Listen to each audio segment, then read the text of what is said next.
Just 2 days before the nation's first primary.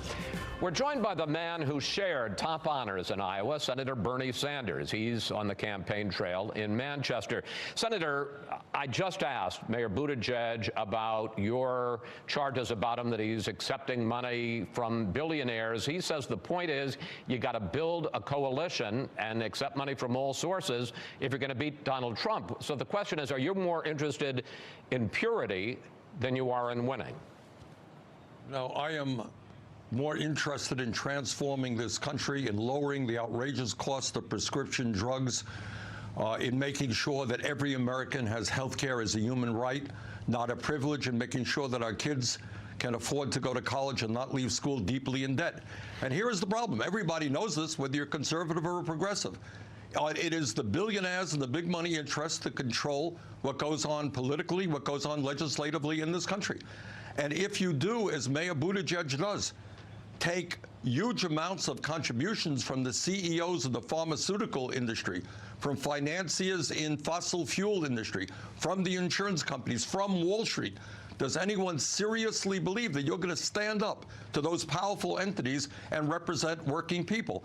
Chris, I am enormously proud of the fact that my campaign today, as of today, has received more campaign contributions from more people, averaging all of $18.50 than any candidate in the history of the United States of America. We are a campaign of the working class, by the working class, and for the working class. And we are going to take on Wall Street and the insurance companies and the drug companies and the fossil fuel industry, and finally create a government and an economy that works for all of us, not just the 1%. But Pete Buttigieg, not to take his side on this argument, just to state what his argument is, he says, look, I've put out my platform. I'm going to work for working and middle class people. If billionaires want to support me, support what I stand for, what's wrong with that? But Chris, do you or anybody else in America really believe that if the CEOs of the pharmaceutical industry are making significant contributions to a campaign, that they don't know what they are doing? Look, let me be very honest with you.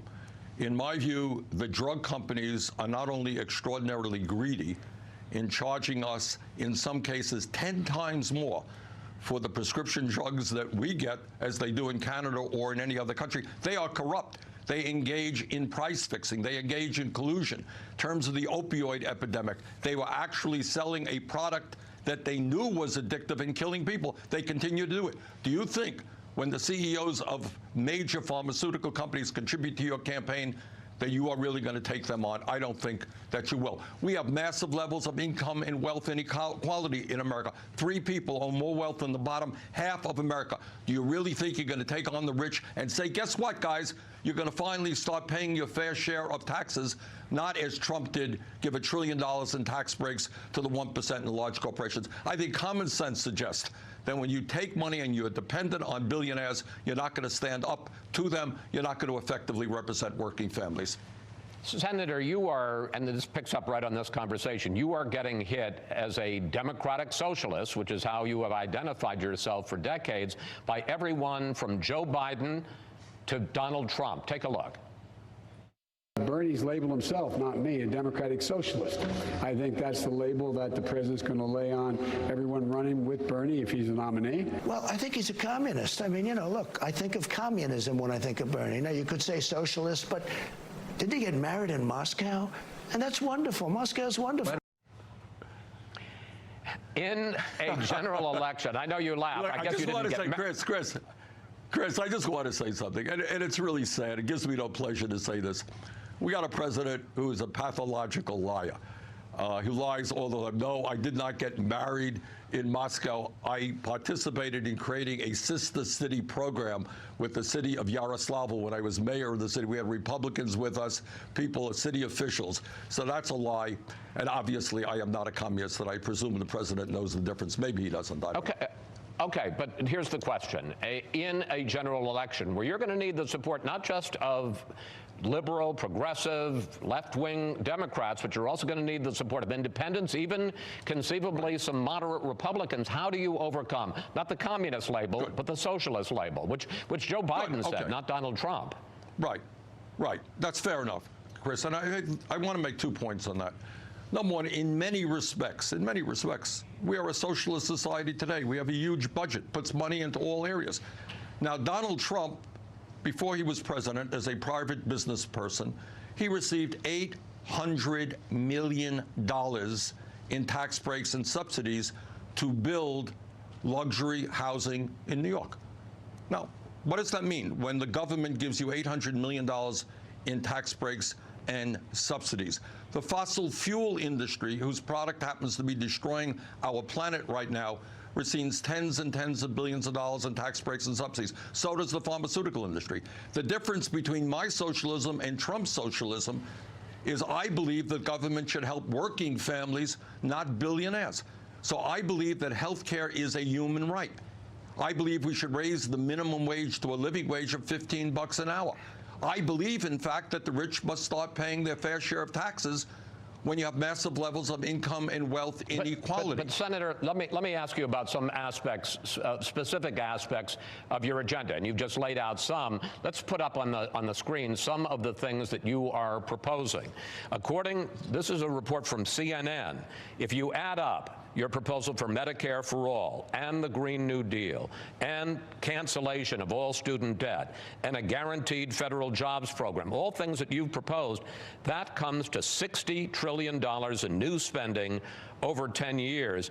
Senator, the Congressional Budget Office, nonpartisan estimates, projects that over the next 10 years, right now, the federal government will spend a total of $52 trillion in new spending.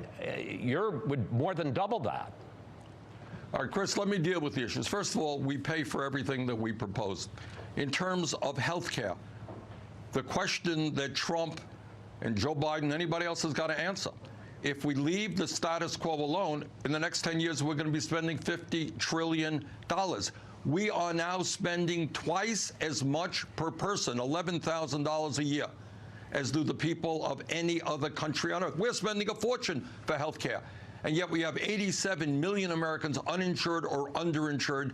30,000 die each year because they don't get to a doctor. And unbelievably, 500,000 people go bankrupt because of medically related illnesses. They get cancer, they go bankrupt. That's insane.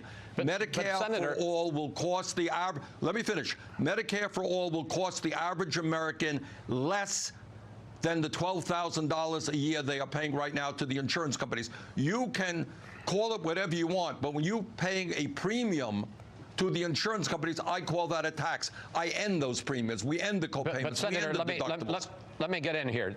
Larry Summers, not a right-wing conservative. He was the Treasury Secretary for Bill Clinton. He was the top economic advisor, one of the top economic advisors for Barack Obama. Yeah.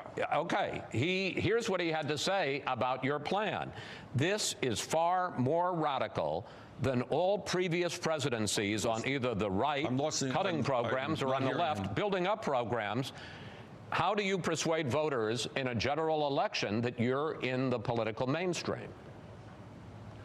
All right, the sound was interrupted, so I didn't hear everything that you said. But let me just say this, Chris. Every other major country on earth guarantees health care to all people as a human right, and they all spend substantially less per capita. They all pay far less for prescription drugs. But he's not just talking, sir, but he's not just talking about health care. He's talking about the whole program. He says it's far more radical, either in spending or cutting spending. Chris, I got it. In terms of climate change. Chris, in terms of climate change, I do propose a lot of money. And you know why? Because the scientists are telling us the future of the planet is at stake.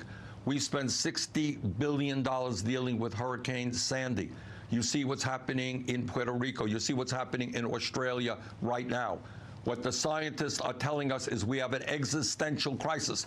How much do you think it's going to cost when we have more and more extreme weather disturbances? What do you think it's going to cost in food production when we have increased drought? We have got to act to save this planet. And the Green New Deal, by the way, creates up to 20 million good-paying jobs, transforming our energy system away from fossil fuel to energy efficiency. But on this issue of climate change, Chris, there are very few options. If we want to save this planet for our kids and our grandchildren, give them a planet that's healthy and habitable, we need a forceful response. That's not Bernie Sanders. That's what the scientific community is telling us. And by the way, it is a disgrace that we have a president who ignores that reality. Senator Sanders, thank you. It's always good to speak with you, sir. Always invigorating. We'll be watching how the world turns on Tuesday night.